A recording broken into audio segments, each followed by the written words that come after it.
Assalamualaikum warahmatullahi wabarakatuh. Selamat siang ya teman-teman semua dimanapun Anda berada. Semoga teman-teman semuanya masih dalam keadaan sehat walafiat dan masih dalam lindungannya Allah Subhanahu wa taala. Amin amin ya robbal alamin. Oke ya sahabatku, Solusi Injeksi Channel. Di hari ini kita berjumpa lagi, dan di hari ini kita seperti biasa akan berbagi pengalaman tentang bagaimana cara menangani trouble-trouble di motor injeksi ya. Dan di hari ini Solusi Injeksi Channel kedatangan pasien Beat 2022, yang mana motor Beat 2022 ini dengan trouble ataupun dengan permasalahan ketika dikunci kontak on, telemeternya tidak menyala dan indikator mil melotot. Lalu seperti apa trouble-nya ya? Motor ini masih bisa dihidupkan dengan double starter, tetapi indikator FI-nya itu melotot dan juga telemeternya tidak menyala. Oke ya teman-teman, kita akan simak dulu video tentang trouble ataupun permasalahan di Beat 2022 ini ya teman-teman. Perhatikan, ketika kunci kontak on, telemeter tidak menyala tetapi indikator mil menyala teman-teman. Dan ketika kita hidupkan dengan double starter, motor ini bisa hidup dengan normal ya, tanpa ada kendala berebet ataupun gas kosong seperti halnya trouble di motor Scoopy. Motor ini bisa berjalan dengan normal, tetapi untuk indikator telemeternya itu mati teman-teman. Lalu di mana permasalahannya? Kita akan melakukan pengecekan satu persatu. Yang pertama, kita akan melakukan pengecekan di bagian box sikring terlebih dahulu, dan kita menggunakan kunci obeng untuk membuka cover penutup aki ataupun penutup acu ataupun aki ya teman-teman. Dah susah ngomongnya ya. Kita buka dulu cover penutup baterainya ya, menggunakan obeng bunga ataupun obeng plus teman-teman ya. Lalu kita congkel seperti ini. Nah, sudah terbuka ya, kita buka lagi. Bautnya ada dua teman-teman ya, kita buka terlebih dahulu.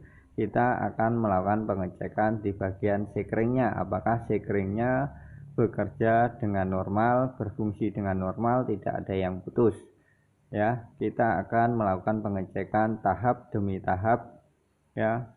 Oke ya, buat teman-teman yang baru bergabung, silakan apabila teman-teman ingin subscribe, monggo silakan di subscribe agar saya bisa terus bersemangat untuk berbagi tentang penanganan trouble-trouble motor injeksi ya teman-teman.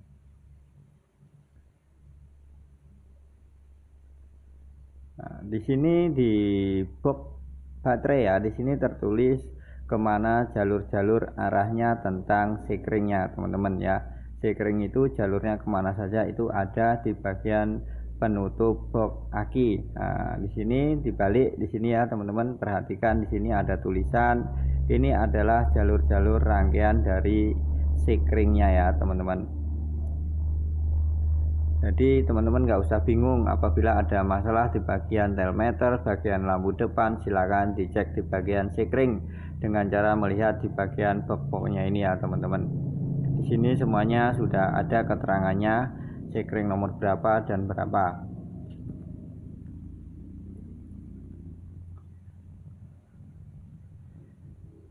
Oke ya teman-teman, kita akan belajar melakukan pengecekan sekringnya dengan alat yang seadanya ya teman-teman.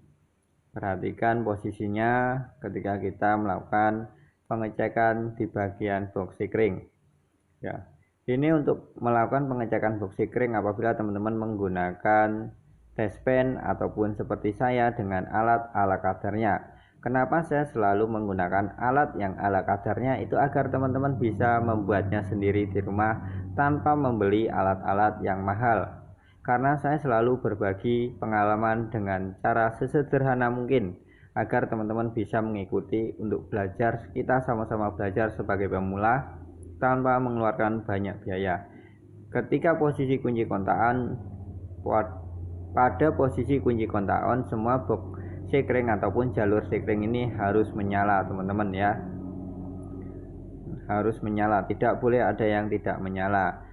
Otomatis untuk di jalur telemeternya itu diharuskan sekringnya pada posisi kunci kontak on, dia harus standby, arusnya sudah masuk. Apabila di box sekringnya di sekring bagian telemeter tidak masuk, berarti kita harus ganti dulu sekringnya dengan yang baik ataupun yang tidak putus sampai terkoneksi dengan baik ya.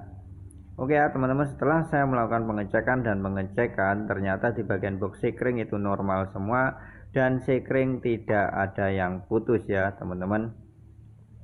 Nah, di sini saya sudah melakukan ataupun pengecekan ke seluruh jalur kelistrikannya sampai ke bagian speedometernya ya teman-teman.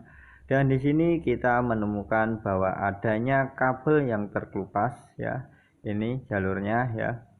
Ini kabelnya terkelupas dan juga kabel massa yang terputus teman-teman. Ini adalah massa untuk jalur ke bagian telemeternya itu terputus teman-teman.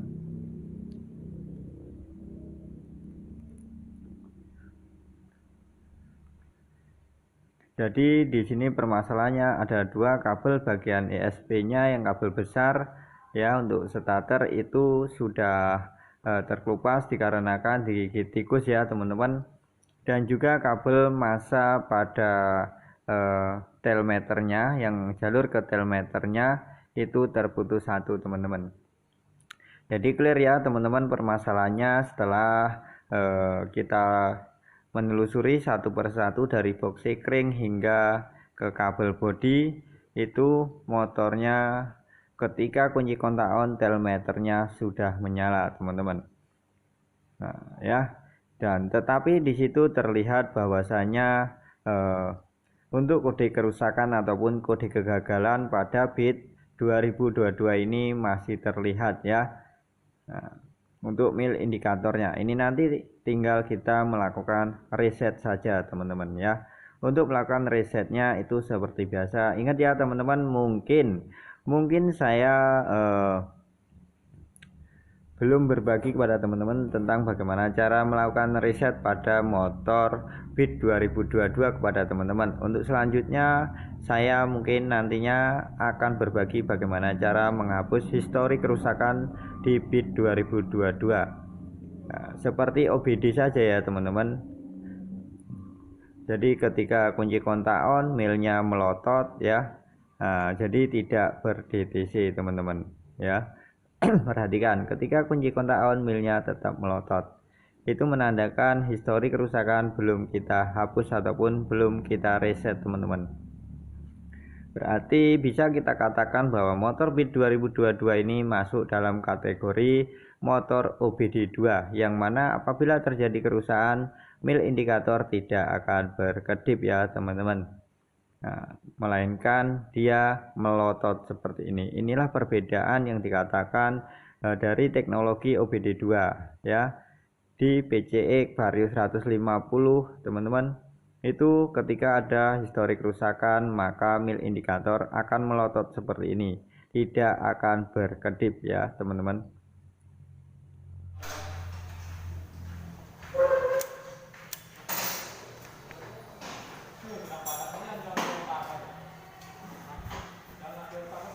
Nah seperti ini apabila teman-teman melakukan resetnya. Coba kita akan melakukan reset ataupun penghapusan histori menggunakan jumper DLC. Perhatikan pada posisi kunci kontak on dan jumper DLC terpasang, maka dia akan berkedip seperti ini teman-teman ya. Perhatikan mil indikator berkedip ya. Ini adalah menandakan jumlah kode kerusakan ataupun kode kegagalan yang dialami pada bit 2022. Setelah kita hidupkan kunci kontak, kita pasang kembali DLC-nya. Apakah bisa dihapus atau masih ada teman-teman? Kita akan coba mengulanginya lagi teman-teman ya. Kita akan coba ulangi lagi. Ternyata masih timbul, masih ber-DTC. Ini menandakan bahwa cara melakukan resetnya itu salah teman-teman ya. Perhatikan mil indikatornya masih berkedip. Kita akan mengulanginya lagi. Coba kita hidupkan lagi. Oke ya teman-teman, ternyata ketika saya melakukan riset tadi kita harus menggunakan eh, scanner teman-teman ya, scanner baru hilang teman-teman. Oke ya teman-teman, semoga bermanfaat video saya ini. Wassalamualaikum warahmatullahi wabarakatuh.